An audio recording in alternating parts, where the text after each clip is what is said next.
சரி, இந்த நாளிலே வேதத்திலிருந்து ஒரு சில காரியங்களை நம்ம தியானித்து நம்ம கடந்து போவோம். எடுத்து வாசிக்கலாம். ஏசியாக்கு எழுதின தீர்க்கதரிசன புஸ்தகம் 54ஆம் அதிகாரம் 17ஆம் வசனம். உனக்கு விரோதமாய் உருவாக்கப்படும் எந்த ஆயுதமும் வாய்க்காதே போகும்.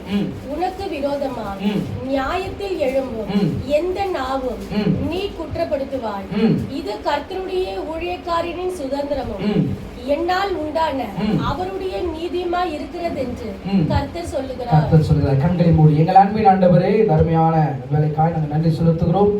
நாங்கள் பாடினோம், ஜெபித்தோம், ஆராதித்தோம், சாட்சிகளை சொன்ன ஆண்டவரே, உங்களுடைய வார்த்தைக்காய் நாங்கள் காத்து கொண்டு இருக்கிறோம். நீர் வார்த்தையை கடந்து வந்து எங்கள் மத்தியிலே வெளிப்படுங்க. இயேசுவின் நாமத்தில் பிதாவே, ஆமென். அல்லேலூயா. நம்ம எல்லாருக்குமே தெரிந்த ஒரு வேத வசனம், எல்லாருக்குமே பிடித்த ஒரு வேத வசனம் என்னன்னா, இந்த ஏசியாக்கு தீர்க்கதரிசன புஸ்தகம் 54ஆம் அதிகாரம் 17ஆம் வசனம். அல்லேலூயா. எத்தனை பேருக்கு இந்த வசனம் பிடிக்கும்? எல்லாருக்குமே பிடிக்கும். அல்லேலூயா. அநேக நேரங்களிலே இந்த வாக்குத்தத்தமான இந்த வசனத்தை வைத்து என்ன பண்ணியிருப்பாங்க? ஜெபம் பண்ணியிருப்பாங்க. ஏன்னா இந்த பொல்லாத உலகத்துல, இந்த போர்க்களம் நிறைந்த இந்த உலகத்துல ஒரு கிறிஸ்தவ போர்க்களம் அப்படின்னு சொன்னாங்கன்னா என்ன பண்ணா, அந்த போர்க்களத்துல போர்கள் இருக்கும். அந்த போர்ல என்ன பண்ணணும்? ஜெயிக்கிறோமோ தோக்குறோமோ, அப்புறம் செகண்ட் பார்ட். அந்த போர்க்களத்துல களத்துல இறங்கி என்ன பண்ணணும்? யுத்தம் செய்கிறவரா இருக்கணும். அதுதான் ஒவ்வொரு கிறிஸ்தவனுடைய வேலை. இந்த கடைசி நாட்கள்ல அநேக போர்க்களமான நிறைய உலக பிரகாரமான காரியங்கள் நம்மளை சூழ்ந்து கொண்டாலும், வேதம் சொல்லுகிறது கிறிஸ்தவனுடைய தேவனை நம்புகிறவர்களை, தேவ விசுவாசிக்கிற ஜனங்களுக்கு விரோதமாய் உருவாக்கப்படுகிற எந்த ஒரு ஆயுதமும் எப்படி இருக்குமா? அது வாய்க்காதே போகும். அல்லேலூயா. ஏன்னா ஆண்டவர் சொல்லுகிறார், உங்களுக்கு விரோதமாய் உருவாக்கப்படுகிற, அது நீங்க ஒர்க் பண்ற இடத்துல இருந்தாலும் சரி, நீங்க படிக்கிற ஸ்கூல்ல இருந்தாலும் சரி, ஊழியத்தின் பாதையில இருந்தாலும் சரி, இல்லை நீங்க வசிக்கிற பகுதியில இருந்தாலும் சரி, உங்களுக்கு யார் விரோதமாய் எழும்பினாலும் அது என்னாகும்? ஒண்ணுமே இல்லாமல் போகும். அப்படி யாராவது நம்மளுக்கு அந்த நமக்கு விரோதமான காரியங்களை செய்தார்கள் என்று சொன்னா அதுக்கு ஒரு வசனம் இருக்கு. எடுத்து வாசிக்கலாம். உபாகமத்தின் புஸ்தகம் 28ஆம் அதிகாரம் 7ஆம் வசனத்தை வாசிப்போமே. உபாகமம் 28ஆம் அதிகாரம் 7ஆம் வசனம். உனக்கு விரோதமாய் எழும்பும் உன் சத்துருக்களை உனக்கு முன்பாக கர்த்தர் முறியடிப்பார், ஒப்பு கொடுப்பார். ஒரு வழியாய் உனக்கு எதிராய் புறப்பட்டு வருவார்கள், 7 வழியாய் உனக்கு முன்பாக ஓடி போவார்கள். யாருக்கு அப்படின்னா, யாரெல்லாம் தேவனுடைய பிள்ளையா இருக்கிறோமோ, யாரெல்லாம் கர்த்தரை நம்புறோமோ அவங்களுக்கு முன்பாக கர்த்தர் என்ன பண்ணுவாரா? நின்று யுத்தம் செய்வார். அந்த முன்பா நமக்கு விரோதமாய் வருகிற ஜனங்கள் என்ன பண்ணுவாங்க? ஓடி போவாங்க. எப்படி ஓடி போவாங்க? ஒரு வழியாய் வந்தா அவங்க எத்தனை வழியாய் ஓடி போவாங்க? அப்படின்னா என்ன அர்த்தம்னா, இந்த சில நேரங்களில் சொல்லுவோம்ல, இப்போ ஏதாவது ஒரு பிரச்சனை, இப்போ ஒரு வழிதான் இருக்கு. இப்போ நம்ம ஏதாவது ஒரு ஆபத்து இங்க வருதுன்னா நம்ம எப்படி ஓடுவோம்? விழுந்தடிச்சுன்னு துண்டை காணும் துணியை காணும் ஓடணும். பார்த்தீங்களா? இங்க அப்படிதான் சொல்லு, ஒரு வழியே உன புறப்பட்டு வருவாங்க. 7 வழியானா எங்கெங்கெல்லாம் கேப் இருக்கோ, ஜன்னல் இருக்கோ, எங்கெங்கெல்லாம் அவங்களால போக முடியுமோ, இதுவரைக்கும் அந்த வழி நம்மளுக்கு தெரிஞ்சிருக்காது. ஆனா ஓட போகும்போது எப்படியாவது எகிரி குச்சி என்ன பண்ணுவாங்க? ஓடி போவாங்க. யாருக்கெல்லாம் யாரெல்லாம் தேவனுடைய பிள்ளையா இருக்கிறாங்களோ அவங்களுக்கு விரோதமாய் வருவர்கள் மாத்திரம்தான். நான் தேவனுக்கு பிரியமா இல்லாம, நான் தேவனோடு இல்லாம, தேவன் என் கூட இல்லாம இருந்தோம்னா நாம எப்படி இருப்போம்? 7 வழியா நாம ஓடிப்போம். அல்லேலூயா. ஆண்டவர் சொல்ல, எனக்கு விரோதமாய் உனக்கு விரோதமாய் உருவாக்கப்படுகிற எந்த ஒரு ஆயுதமும் வாய்க்காது போகும். நல்லா நான் வச்சுங்க. சில நேரங்கள் நம்ம சொல்வது உண்டு, நமக்கு ஏதாவது இவங்க என்ன பண்ணிட்டாங்க, செய்வினை வச்சுட்டாங்க, நான் வேலை செய்யாதபடி எனக்கு என்ன பண்ணிட்டாங்க, சூனியை வச்சுட்டாங்க. நல்லா நான் வச்சுங்க, கிறிஸ்தவ பிள்ளைங்களுக்கு விரோதமான மந்திரவாதம் இல்லை, குறி சொல்லுதும் இல்லை. அப்படி இருக்கப்படும் போது எப்படி நமக்கு விரோதமா என்ன பண்ணுவாங்க? எது, அதாவது நல்லா வச்சுங்க, கிறிஸ்துவுக்குள்ள நீங்க இருந்தீங்கன்னா எந்த ஒரு ஆயுதமும் வாய்க்காது போகும். கிறிஸ்துவை விட்டு நீங்க வெளியில போனீங்கன்னா நிச்சயமா இந்த அப்பெல்லாம் சொல்லுவாங்க பார்த்தீங்களா, இந்த மை போட்டு பார்ப்பாங்க. அப்பெல்லாம் பார்த்தா அந்த நாட்கள்ல யாருக்கு போடுறாங்களோ மை போட்டு பார்த்தா அவன் போட்டோ வரணும். ஆனா நாம ஆண்டவருக்குள்ள இருந்தனா நான் அப்படி யாராவது பண்ணாங்கன்னா அந்த போட்டோல யார் வருவா, யார் போடுறாங்களோ அவன் முகம் தான் இருக்கும், அவங்க ஃபேமிலி தான் வரும். ஆனா வேதம் சொல்லுகிறது அவர் என் கூட இருப்பார் என்று சொன்னார். எனக்கு விரோதமா என்ன வந்தாலும் அது வாய்க்காது போகும். அல்லேலூயா. இது வரைக்கும் அப்படிதான் இருந்தது. எத்தனை பேர் சொல்றீங்க? அவர் இருந்ததுனால இது வரைக்கும் எனக்கு அப்படிதான் இருந்தது. நான் ஒரு கதையை சொல்லிட்டு மீதியான காரியங்களை யாருடைய காரியங்கள்லாம் வாய்க்காதே போகுச்சு அப்படின்னு சொல்லிட்டு நான் சுருக்கமாக நான் முடிச்சிடறேன். ஒரு மலை பிரசங்கத்தில் ஊழியம் செய்யும்படியா ஒரு 2 ஸ்திரீகள் என்ன பண்ணுறாங்கன்னா ஒரு ஸ்தாபனத்திலேருந்து ஒரு ஊழியத்திலேருந்து அவங்க மலை பிரசங்கத்துக்கு அவங்க அனுப்புகிறாங்க. அவங்களுடைய வேலை என்னன்னா அந்த மலையில் போட்டு அவங்க ஊழியம் செய்யணும். அதுதான் அவங்களுக்கு கொடுத்ததான ஒரு காரியம். அப்படி என்ன பண்ணுவாங்கன்னா மாதந்தோறும் வாரந்தோறும் என்ன பண்ண மாதத்துக்கு ஒரு தடவை என்ன பண்ணுவாங்கன்னா அந்த மலையை விட்டு இறங்கி வந்து அவங்களுக்கு பணம் வந்துடும். அந்த பணத்திலிருந்து என்ன பண்ணுவாங்க, அந்த ஒரு மாதத்திற்கு தேவையான பொருள்களை என்ன பண்ணுவாங்கன்னா வாங்கி கொண்டு போவாங்க. அப்படி வாங்கி கொண்டு போகிறதுக்கு ஒரு மாதம் என்ன பண்ணியிருக்காங்கன்னா அந்த மலையை விட்டு கீழே இறங்கி வந்திருக்காங்க. இறங்கி வந்து எல்லா பொருட்கள்லாம் வாங்கிட்டு கடந்து போகும்போது அந்த பஸ்ஸில் இருக்கிற எல்லாருமே என்ன பண்ணியிருக்காங்கன்னா அவங்க கூட உட்கார்ந்து எல்லாருமே 1 by 1 ஒருத்தராக இறங்கி கொண்டே போயிருக்காங்க. அப்போ கடைசியாக அவங்க வீட்டுக்கு போகிற ஸ்டேஜில் யார் இருக்காங்கன்னா இவங்க இந்த 2 ஸ்திரீங்க, அப்புறம் அந்த ஓட்டுநரும் அந்த நடத்துனரும் அந்த யார் மாதிரி டிரைவரும் அந்த டிக்கெட் கொடுக்குற அவர் மட்டும் இருக்காங்க. இப்போ கரெக்டாக அந்த கண்டக்டர் என்ன பண்ணுறாங்க, அந்த வீடு கிட்ட போகும்போது இந்த 2 டிரைவரும் கண்டக்டருக்கு ஒரு பிளான் பண்ணுறாங்க. இவங்க 2 பேர் இருக்காங்க, இவங்க 2 பேரை ஏதாவது பண்ணிடலாம், அவங்க வீடு தனியாக தானே இருக்காங்கன்னு சொல்லிட்டு என்ன பண்ணுறாங்களா பிளான் பண்ணுறாங்க. அதே போல் அவங்க வீட்டில் விட்டுட்டு இவங்க வந்து வண்டியை ஓரம் கட்டிட்டு நைட்டு அவங்க வீட்டுக்கு போகிறாங்க.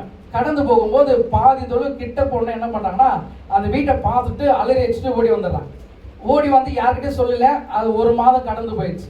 மறுபடியும் அடுத்த மாதம் என்ன பண்ணுறாங்கன்னா அந்த பணம் வந்துச்சு, மறுபடியும் பொருள் வாங்க அவங்க வராங்க. அதே போல் அதே டிரைவர் அதே கண்டக்டர் என்ன பண்ணுறாங்கன்னா மறுபடியும் அவங்களை கொண்டு போகும்போது அந்த கண்டக்டர் அந்த டிரைவரும் இவங்களை பார்க்கப்படும் போது பயம் வந்துச்சு. அப்புறம் வண்டியில் போகும்போது கேட்குறாங்க, நீங்கள் வந்து கவர்மெண்ட் ஸ்டாஃபா அப்படின்றாங்க. இவங்களுக்கும் ஒன்றும் புரியல. இப்போ நம்மளுக்கும் ஒன்றும் புரியல. அதே போல் அவங்களுக்கும் ஒன்றும் புரியல. ஏன் கவர்மெண்ட் ஸ்டாஃப்னா, இல்லை அன்றைக்கி நைட்டு உங்கள் வீட்டுக்கு நாங்கள் வந்தோம், அப்போ வரப்படும் போது உங்கள் வீட்டை சுற்றி ஒரு இராணுவ வீரர்கள் நின்றுட்டு இருந்தாங்கன்னு சொன்னாங்க. சொல்லி புரியுதுங்களா?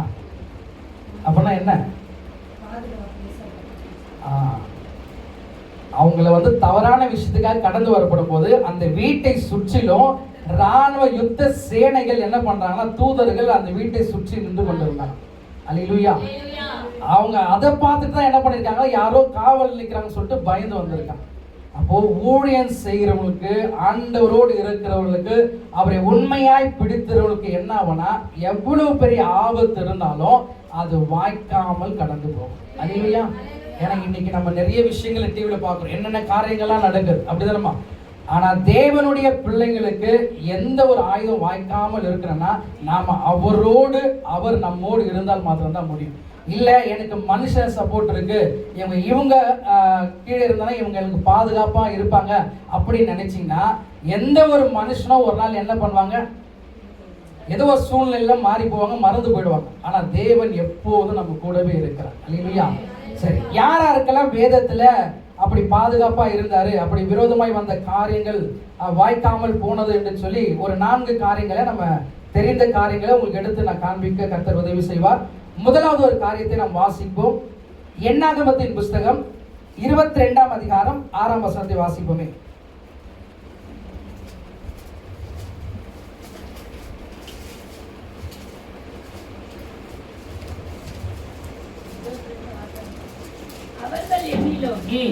பலவான்கள் ஆகிலும் நீர் என்னை ஆசீர்வதிக்கின்றவர், ஆசீர்வதிக்கப்பட்டவர், நீர் சபிக்கிறவர் சபிக்க கடவார் என்று அறிவேன். ஆதலால் நீர் வந்து எனக்காக இந்த ஜனத்தை சபிக்க வேண்டும். அப்பொழுது ஒருவேளை நான் அவர்களை முறியடித்து யார் சொன்னதா அப்படியே அடுத்த வசனத்தை வாசிக்கப்படும் போது மோவாபின் மூப்பரும் மீதியானின் மூப்பரும் குறி சொல்லுதற்குரிய கூலியை தங்கள் கையில எடுத்துக்கொண்டு புறப்பட்டு பீலையாமிடத்துல போய் பாலாக்கின் வார்த்தைகளை அவனுக்கு சொன்னார்கள். அதாவது என்ன பண்றாங்கன்னா, பீலையாம என்ன பண்றாங்க, இஸ்ரவேலை சபிக்கும்படியாக அவங்களுக்கு என்ன பண்றாங்க, காசு கொடுத்து கூலி கொடுத்து கொண்டு வராங்க. ஆனா அங்க என்ன நடந்தது? 23ஆம் அதிகாரம் 8-9 வசனங்களை நாம் வாசிப்போம் என்று சொன்னால் அங்க சொல்லப்படுகிறது, தேவன் சபிக்காதவனை நான் சபிப்பது எப்படி, கர்த்தர் வெறுக்காதவனை நான் வெறுப்பது எப்படி, நான் அவர்களை கண்டு குன்றுகளிலிருந்து அவர்களை பார்க்கிறேன். அந்த ஜனங்கள் ஜாதிகளோட காவலாமல் தனியே வாசமாய் இருப்பார்கள். 11ஆம் வசனத்தை வாசிப்போம். அப்பொழுது பாலாக் பீலையாமை நோக்கி, நீர் எனக்கு என்ன செய்தீர்? நான் உன்னை எதற்கு கூப்பிட்டேன்? சத்துருக்களை சபிக்கும்படி நான் உம்மை அழைச்சேன். நீர் அவர்களை ஆசீர்வதிக்கவே ஆசீர்வதித்தீர் என்றார். அல்லேலூயா. ஒரு மனுஷனை காசு கொடுத்து சபிக்கும்படியாய் கூட்டிட்டு வராங்க. யார? இஸ்ரவேல் ஜனங்களை சபிக்கும்படியாய் பாலாக் என்ற மனுஷன் பீலையாம கிட்ட காசு கொடுத்து கூட்டிட்டு வரான். ஏன்னா பீலையாம் யாருன்னா, அவர் யாரை ஆசீர்வதிக்கிறார்களோ அவங்க ஆசீர்வாதமா இருப்பாங்க, யார் சபிக்கிறாங்களோ அவங்க சபிச்சு போவாங்க. அப்படிப்பட்ட மனுஷன் வேதம் சொல்லுகிறது, இஸ்ரவேல் ஜனங்களோட கர்த்தர் இருந்ததுனால அவர் சொல்றாரு, தேவன் சபிக்காதவனை நான் சபிப்பது எப்படின்னு கேட்கிறார். அல்லேலூயா. ஆண்டவர் என் கூட இருந்தார்னா எனக்கு விரோதமாய் யார் என்ன பண்ணாலும் என்ன ஆகும்? அது வாய்க்காமல் போகும். இங்க இஸ்ரவேல் ஜனங்களுக்கு விரோதமாய் பண்ணதான காரியங்கள் வாய்க்காமல் கடந்து போனோம். ஏன்னா இஸ்ரவேல் ஜனங்கள் யாரை நம்பி கடந்து வந்தாங்க? கர்த்தரை நம்பி கடந்து வந்தாங்க. நீங்க யாரை நம்பி கடந்து வந்திருக்கீங்க? ஆண்டவர் நம்பிதான். இந்த பெரும்பாங்கத்துல வரப்படும் போது நம்மளுக்கு எதுவுமே தெரியாது. இப்போ ஓரளவு உங்களுக்கு எல்லாருமே என்ன சொல்லலாம், செட்டில் ஆகிட்டு இருக்கும், எல்லாம் செட் ஆகிட்டு இருக்கும். ஆனால் வரப்படும் போது யோசித்து பாருங்க, யாருமே இல்லை. வரப்படும் போது காடாக இருந்திருக்கும். எப்படியோ ஏதோ ஒரு என்ன சொல்லலாம், இத்தனை நாள் வாழ்ந்த ஒரு இடம். எத்தனை பேர் வரப்படும் போது அழுதுன்னு வந்தீங்கன்னு தெரியல. அப்படியே போகும்போது எல்லாம் அந்த எத்தனையோ நாட்களில் இப்போ கூட அந்த சைடு வரப்படும் போதெல்லாம் யோசிப்போம், கேரள சர்வீஸின் சந்திலெல்லாம் போது வருவோமே, அப்படியே அந்த இடம்லாம் வெறிச்சோடி கிடக்கும். ஸோ அப்போ நம்ம வரப்படும் போது யாருமே நம்பி வரல, ஏதோ இந்த இடத்துல அனுப்பிச்சிட்டாங்க அப்படின்னு சொல்லிட்டு ஆண்டவரை நம்பி தான் இந்த இடத்துல என்ன பண்ணோம், வந்து இங்கே வந்து எத்தனை வருஷம் ஆகுது? 6 வருஷம். எத்தனையோ சூழ்நிலை வந்தது, எத்தனையோ நெருக்கம் வந்தது, கொரோனா வந்தது. அல்லேலூயா. அங்கே இருக்கும் போதெல்லாம், சிந்தர்பேட்டில் இருக்கும் போதெல்லாம் அந்த காரியம், இங்கே வந்தது மழை வந்தது, வெள்ளம் வந்தது. ஆனால் எல்லா சூழ்நிலையிலும் கர்த்தர் என்ன பண்ணியிருக்காரு? நம்மளை கூட இருந்து பாதுகாத்து எத்தனை நேரங்களிலே விரோதமாய் வந்த காரியங்களை கர்த்தர் என்ன பண்ணிருக்காரு? 7 வழியாய் விரட்டி அடிச்சிருக்காரு. அல்லேலூயா. அவர் நின்னு செஞ்சிருக்கார், அவர் நின்னு யுத்தம் பண்ணியிருக்கார். இந்த இஸ்ரவேல் ஜனங்க கர்த்தரை நம்பிதான் வந்தாங்க. ஆனா பாலாக் ஒரு மனுஷன் என்ன பண்ணா, அந்த ஜனத்தையே சபிக்கும்படியே செஞ்சான். இன்னைக்கு ஒருவேளை உங்க குடும்பத்தை, உங்களுடைய காரியங்களை யார் என்ன வேணா பண்ணட்டும். அல்லேலூயா.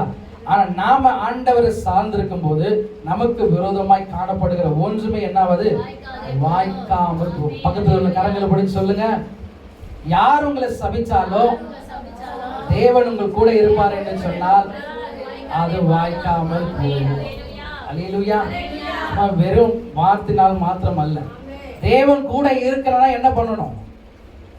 இயேசு என் கூட இருக்கிறனா என்ன பண்ணணும்? இப்போ சிஎம் இருக்காரு, சிஎம் என் கூட இருக்கனா என்ன பண்ணணும்? அவங்க போனோம், அங்க போயிட்டு அவர் கூடவே இருக்கணும்னா நீங்க யாரா இருக்கணும்? அவர் கூட இருக்கிற ஆளா இருக்கணும். அவர் எங்க போனாலும் போற ஆளா இருக்கணும்.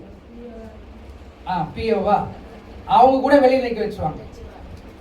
ஆண்டவர் கூட நான் இருக்கிறேன்னா, நான் எப்பொழுதும் அவர் கூட இருக்கிறேன்னா, அவர் என் கூட இருக்கிறேன்னா நீங்க எப்பொழுதும் என்ன பண்ணணும்? ஆண்டவரோட சம்பாஷித்து கொண்டே இருக்கணும். ஏனோக்கு எப்படி ஆண்டவரோட சஞ்சரித்து கொண்டிருந்தாரோ அந்த மாதிரி சம்பாஷித்து கொண்டே இருக்கும். அல்லேலூயா. அவரோட நேரம் கிடைக்கும் போதெல்லாம், அதான் மோசராஜ் ஒரு பாட்டு பண்ணார், எனக்கு நேரம் கிடைக்கும் போதெல்லாம் என் இயேசுவோடு நான் பேசுவேன், அவர் பேசுவார், இருவரும் சந்தோஷிப்போமே. அல்லேலூயா. நான் பேசினா அவர் பேசுவார். அப்போ என் பேச்சு எப்படி இருக்கும்? சில பேர்கிட்ட பேசினா என்ன ஆகும்? கோவம். நல்லா பார்த்துருக்கீங்களா? நல்லா தான் பேசிருப்பாங்க, சந்தோஷமா பேசிருப்பாங்க, ஜாலியா பேசிருப்பாங்க. அப்படியே அந்த பேச்சு என்ன ஆயிடும், சண்டையில போய் முடியும். ஆனா இயேசுவோடு பேசப்படும் போது அப்படியே நம்ம எல்லாம் பாரங்களும் போயிட்டு சமாதானத்தை நம்ம கொடுப்போம். அல்லேலூயா. அவர் என் கூட இருந்தனா எனக்கு விரோதமாய் உருவாக்குற எந்த ஆயுதமும் வாய்க்காத போகும். இஸ்ரவேல் ஜனங்களோட கர்த்தர் இருந்தார், அதனால் அவங்களுக்கு வந்த காரியங்கள் வாய்க்காமல் போச்சு. சரி, இரண்டாவது ஒரு காரியத்தை நம்ம வாசிப்போம். 1 சாமுவேலின் புஸ்தகம் 18ஆம் அதிகாரம் 8ஆம் வசனத்தை வாசிப்போமே.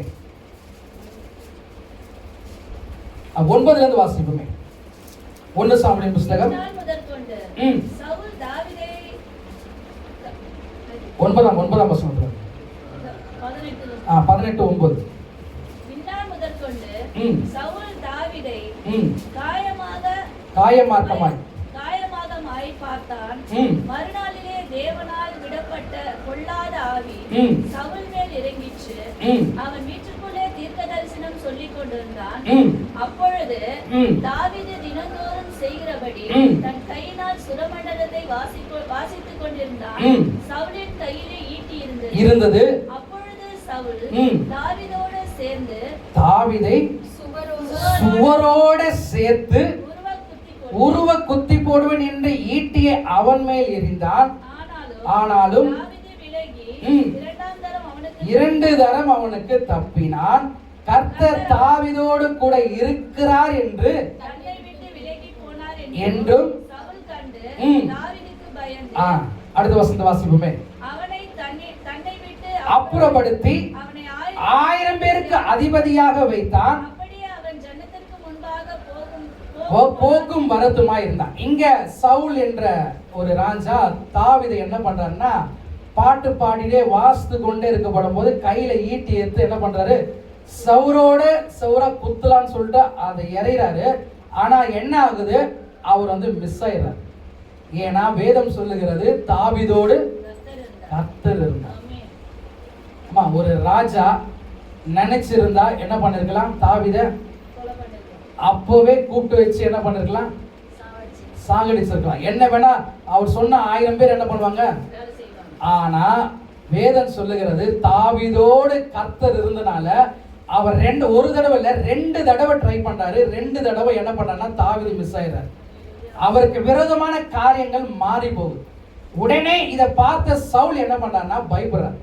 பயந்து 1000 பேருக்கு அவர் என்ன பண்றாரு, அதிபதியாக வைக்கிறார்.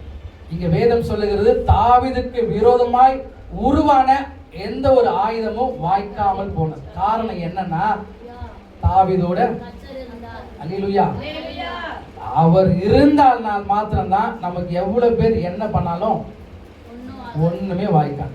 நீங்க யோசித்து பாருங்க. இப்ப அந்த தாவீது இடத்துல என்ன இருக்குன்னு வச்சுங்களேன். இப்ப சவுல் இடத்துல யாரும் உங்களுக்கு பொல்லாதவங்க, உங்களுக்கு விரும்பாதவங்க, உங்களை என்ன சொல்ல, உங்க மேல கோபமா இருக்கிறவங்க யாரா இருந்தாங்கன்னா என்ன பண்ணுவாங்க, அதே ஈட்டி அவங்கள்ட்ட கொடுத்துட்டேன்னா ஒரே அங்க யோசித்து பாருங்க. இந்த படத்துல எல்லாம் பார்த்துருக்கோம். அப்படியே ஈட்டி எடுத்து இப்படி கரெக்டா வரப்படும் போது கை அப்படியே போவோம், பார்த்துருக்கீங்களா?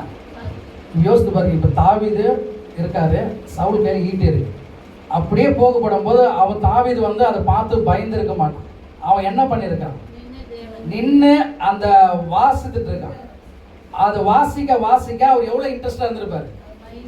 அவர் அந்த வாசிக்கிறது மேல என்ன பண்ணுவாரா, இப்ப இந்த பேட் அடிக்கிறது, இந்த மியூசிக் அடிக்கலாம் பாத்துறீங்களா, பாட்டு பாடும் போது கண்ணு மூணு நல்லா ரொம்ப பிரசன்ஸ்ல அது அப்படி இன்ட்ரெஸ்டா கையெல்லாம் அதை பத்தி கவலையே பட மாட்டாங்க. அந்த மாதிரி என்ன பண்ணிருக்காருன்னா, அந்த வாசித்து கொண்டு இருக்கப்படும் போது அந்த ஈட்டி எடுத்து அவன் பண்ணும்போது நிச்சயம் கர்த்தர் அவனோடு இருந்ததுனால அந்த ஈட்டி என்ன இருக்கு, இவன் தடுக்கல, இவன் மிஸ் ஆகல, கர்த்தர் என்ன பண்ணிருக்காரு, அப்படியே அவன் கை இப்படி வரப்படும் போது ஈட்டி ஆட்டோமேட்டிக்கா என்ன இருக்கு, விலகி போயிரு. இது நடக்கல. உண்மையா யோசித்து பாருங்க. கர்த்தரோ என் கூட இருந்தாருன்னா எனக்கு விரோதமா யார் என்ன காரியங்களை எய்தாலும் அது ஒண்ணுமே வாய்க்காமல் போகும். தாவீதோடு இருந்தார்ல, இஸ்ரவேல் ஜனங்களோடு இருந்தார்ல, அவர் நம்மோடு இருக்கிறாரா, நாம் அவரோடு இருக்கிறோமா? அப்போ நிச்சயம் கர்த்தர் எந்த ஒரு காரியத்தும் வாய்க்காதபடி செய்வார். சரி, மூன்றாவது ஒரு யாருன்னு பார்க்கலாம். தானியேல் எழுதின தீர்க்கதரிசன புஸ்தகம் 6ஆம் அதிகாரம் 22ஆம் வசனத்தை வாசிப்போமே. தானியேல் புஸ்தகம் இவர்கள் தன்னை சேதப்படுத்தாதபடிக்கு ம். தேவன் தம்முடைய தூதனை அனுப்பி அனுப்பி அவர்களின் வாய்களை கட்டி போட்டார். அவர்களின் வாய்களை கட்டி போட்டார். ஏனென்றால் ம். அவருக்கு முன்பாக நான் குற்றமற்றவனாய் காணப்பட்டேன். ம். ராஜாவாகிய உமக்கு முன்பாகவும் நான் நீதிகேடு செய்வதில்லை என்றார். தொடர்ந்து வாசிப்போமே. அப்பொழுது ராஜா ம். தானியேலை மிகவும் சந்தோஷத்தோடு ம். தானியேலே ம். கெபியிலிருந்து தூக்கிவிடச் சொன்னான். ம். அப்படியே தானியேல் கெபியிலிருந்து தூக்கிவிடப்பட்டான். ம். அவன் தன் தேவன் பேரில் விசுவாசித்திருந்தபடியால் ம். அவனில் ஒரு சேதமும் காணப்படவில்லை. ம். தானியேலையும் இன்றி ம். குற்றம் சாட்டின மனுஷரையோ வென்றால் ராஜா கொண்டு வர சொன்னான். அவர்களையும் அவர்கள் குமாரரையும் ம். அவர் மனைவியோ ம். சிங்கத்தின் கெபியிலே போட்டார்கள். ம். அவர் கெபியின் அடியிலே சேரும் முன்னே ம். சிங்கங்கள் அவர் மேல் பாய்ந்து ம். அவர்கள் எலும்புகளெல்லாம் நொறுக்கி போட்டது. இந்த காரியம் நமக்கு தெரியும். தானியேலோட கர்த்தர் இருந்தார். எங்க இருந்தார்? சிங்க கெபியில இருந்தார். ஏன் இருந்தார்? 3 வேளையும் ஜெபிச்சார். நல்லா யோசித்து பாருங்க. இப்ப நம்ம தொடர்ந்து பார்த்த இந்த காரியங்கள்லாம் கர்த்தர் ஒரு மனுஷனோட ஒரு ஜனத்தோட இருக்காருன்னா அவங்க எப்படி இருக்காங்கன்னா அவங்க ஆண்டவரோடு இருக்காங்க. இங்க வேதம் சொல்லுகிறது தானியேலுக்கு விரோதமாய் யாரெல்லாம் ஒரு குற்றம் சுமத்தினார்களோ அவங்கள மாத்திரம் அல்ல, அங்க நல்ல வசனம் சொல்லுகிறது அவங்க மனைவி அவங்க பிள்ளைகளையும் தூக்கி போட்டாங்க. நல்லா யோசித்து பாருங்க. தானியேல் ஒரு மனுஷனை தான் என்ன பண்ணாங்க? சிங்க குகையில தூக்கி போட்டாங்க. ஆனா இங்க என்ன நடக்குது? அவங்க ஃபேமிலியும் தூக்கி போடுறாங்க. யோசித்து பாருங்க. நம்ம செய்யற தப்பு நம்ம குடும்பத்தையும் நல்லா ஞாபகம் வச்சுங்க.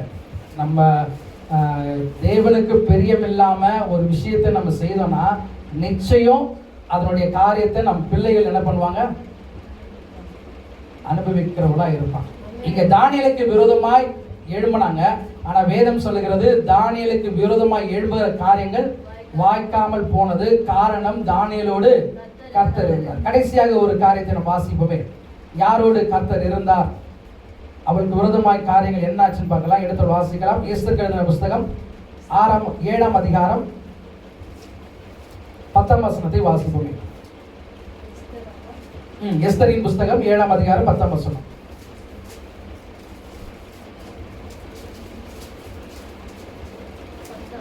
பத்தாம் வசனம்.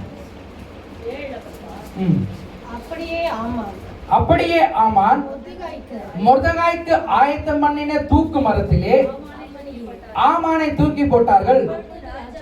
அப்பொழுது ராஜாவின் உக்கிரம் தணிந்தது. இங்க நம்ம எல்லாருக்கும் தெரியும், மொர்தெகாய்க்கு விரோதமாய் ஆமான் என்ன பண்றாரு? ஒரு தூக்கு மரத்தை ரெடி பண்றாரு. அதே தூக்கு மரத்துல யாரை தூக்கி போடுறாங்க? யார் ரெடி பண்ணாரோ அவரை தூக்கி போடுறாங்க. இவ்வளவு நாள் கோபமா இருந்த ராஜாவினுடைய கோபம் தணிந்ததான். எப்போனா அவரை தூக்கி போட்டதுக்கு அப்புறம். மொர்தெகாய்க்கு விரோதமாய் யார் நின்னது? ஆமான் நின்னார். ஆனா இங்க என்ன நடந்துச்சு? ஆமான தூக்கி போட்டான். காரணம் மொர்தெகாயோட கர்த்தர் இருந்தார். மொர்தெகாயோட கர்த்தர் இருக்க காரணம் எஸ்தர் 3 வேளையும் என்ன பண்ணாங்க? பாஸ்டிங் போட்டு ஜெபம் பண்ணாங்க. உபவாசித்து ஜெபம் பண்ணதுனால எஸ்தர் மொர்தெகாயோட கர்த்தர் இருந்ததுனால அவருக்கு விரோதமாய் யார் எழும்பினாலும் அவங்க என்ன பண்ணாங்க?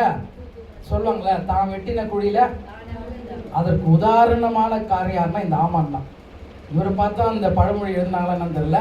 ஆனா இவர் எவ்வளவு ஆசையோட அந்த தூக்கு மரத்தை ரெடி பண்ணியிருப்பார். இப்போ ஒருத்தருக்கு விரோதமாய் நம்ம ஒரு தீங்கு செய்யணும்னா எவ்வளவு ஆசையா செய்வாங்க. நல்லா யோசித்து பாருங்க. ஒருத்தர் மாட்டி விடுன்னு வச்சுக்க, தப்பு பண்ணிட்டான், அவனை எப்பயாவது மாட்டி விடணும்னா எப்படி இப்போ என்ன பண்ணும்? சந்தோஷமா அவனை மாட்டி விட. இப்போ ஸ்கூல்ல யாராவது ஏதாவது திருட்டாங்க இல்ல பேப்பர் சேஸ் பண்ணிட்டாங்க மாட்டிட்டாங்க அப்படின்னா அவங்கள மாட்டி விடுறதுக்கு என்ன பண்ணாங்க தெரியுங்களா? அவ்வளவு சந்தோஷமா இருக்கும். அந்த டீச்சர் அவனை அடிக்கிற வரைக்கும் நம்ம சந்தோஷம் எப்படி இருக்கும்? நிறைவா இருக்கும்.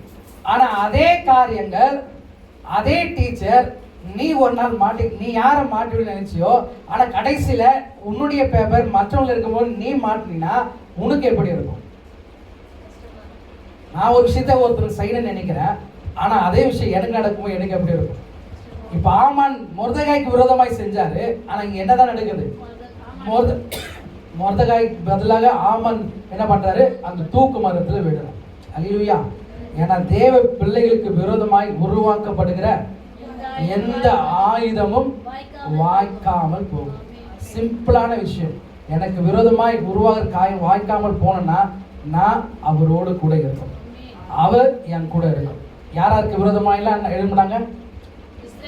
இஸ்ரவேல் ஜனங்களுக்கு விரோதமாய் வந்துச்சு.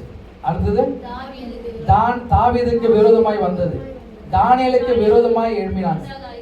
மொர்தெகாய்க்கு விரோதமாய் எழுப்பினாங்க. அல்லேலூயா. அவங்களுக்கு விரோதமாய் எழுப்பினவங்க எந்த ஆயுதமோ வாய்க்காமல் போச்சு. சரி, ஆண்டவரோடு இருக்கிற எனக்கு விரோதமாய் எழும்புகிறவர்கள் என்ன ஆவாங்கன்னா, இப்போ நம்ம ஏசாயா தீர்க்கதரிசன புஸ்தகம் 54ஆம் அதிகாரம் 15ஆம் வசனத்தை வாசிப்போமே. வாசித்து முடிப்போம். ஏசாயா தீர்க்கதரிசன புஸ்தகம். உனக்கு விரோதமாய் கூட்டம் கூட்டினால் எவர்கள் உனக்கு விரோதமாய் கூடுகிறார்களோ அவர்கள் உன் பட்சத்தில் வருவார். அல்லேலூயா. உங்களுக்கு யாராவது விரோதமாய் கூடுறாங்க வச்சுங்களேன், ஒண்ணுமே பண்ணாதீங்க. ஆண்டவரோடு நீங்க இருந்தீங்கன்னா யாரெல்லாம் விரோதமாய் பேசுறாங்களோ அவங்களாம் என்ன பண்ணுவாங்க?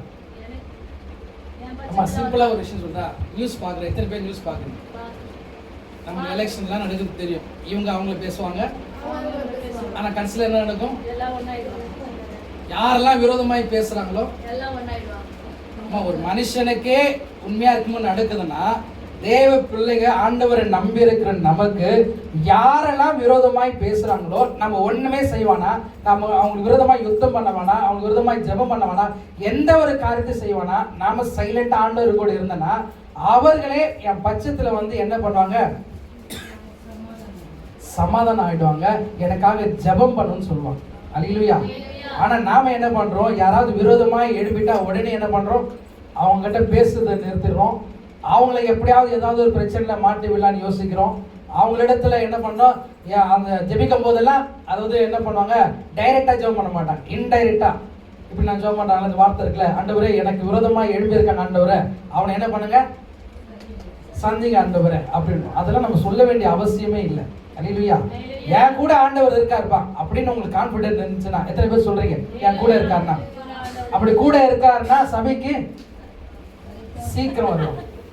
இப்ப சொல்லுங்க, என் கூட ஆண்டவர் இருக்காருன்னா? ஆண்டவர் இருந்தா லேட்டா வரீங்களா? இல்ல ஆண்டவர் எப்ப வெயிட் பண்ணுமா? அவன் யாரும் வரலன்னு சொல்லிட்டு உட்காந்துட்டு இருப்பாரா? பைபிள் என்ன சொல்லுது? நம்ம வருவதற்கு முன்பதாகவே அவ சேர் போட்டு உட்கார்ந்து நோட் பண்ற. அல்லேலூயா. யார் யார் வரீங்க, யார் யார் லேட்டா வரீங்க, எந்தெந்த டைம் வரீங்க. அல்லேலூயா.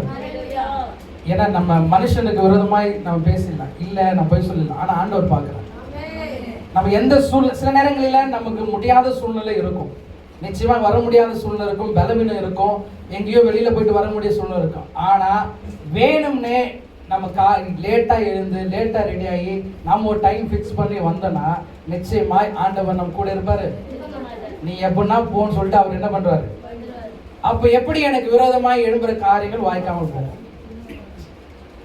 அல்லேலூயா. எனக்கு விரோதமாய் எழும்புற என் பட்சத்தில் வரணும்னா நீங்க அவர் பட்சத்துல இருக்கணும், சீக்கிரம் வரணும். அல்லேலூயா. ஆண்டவர் பார்க்குறார். நானும் மறுபடியும் சொல்லிட்டேன், டைம் மாற்றுங்க. 10 9 இருந்துச்சு, 10 இருந்துச்சு, 11 இருந்துச்சு, இப்போ 12 மணி ஆரம்பிச்சு. அப்படியே போக 1 ஆகிடும், 2 ஆகிடும், 3 ஆகிடும், 4 5 6 ஈவினிங் சர்வீஸ் ஆகிடும். அதுக்கப்புறம் அடுத்த நாள் திங்கக்கிழமை காலைல வச்சுட்டு போல ஆகிடும். உங்களுக்கு எல்லாருக்குமே டைம் ஓகே இல்லைம்மா? அங்கே ஆராதனை எங்களுக்கு 10 மணிக்கு முடியுது. 10 திருவிருந்தெலாம் 10:30 மணி ஆகிடும். அங்கேருந்து வருவதற்கு ஒரு 1 hour 1.5 hour ஆகிடுன்னு வச்சுங்களேன். 11:30 12 மணிக்குள்ளே நாங்கள் வந்துடும். நீங்கள் எல்லாமே வந்து ஆயத்தமாக இருந்தீங்கன்னா முடிச்சுட்டு நம்ம டக்குன்னு போவோம். இங்கே வந்து நாங்களும் பாட்டு பாடி, நாங்களே ஜெபம் பண்ணி, நாங்களே சாட்சி சொல்லி, நாங்களே பண்ணுறதுக்கு எதுக்கு நாங்கள் சீக்கிரம் வரோம்? யோசிக்கிறீங்களா? ஆண்டவர் என் பட்சத்தில் இருக்காருன்னா நம்ம என்ன பண்ணணும்?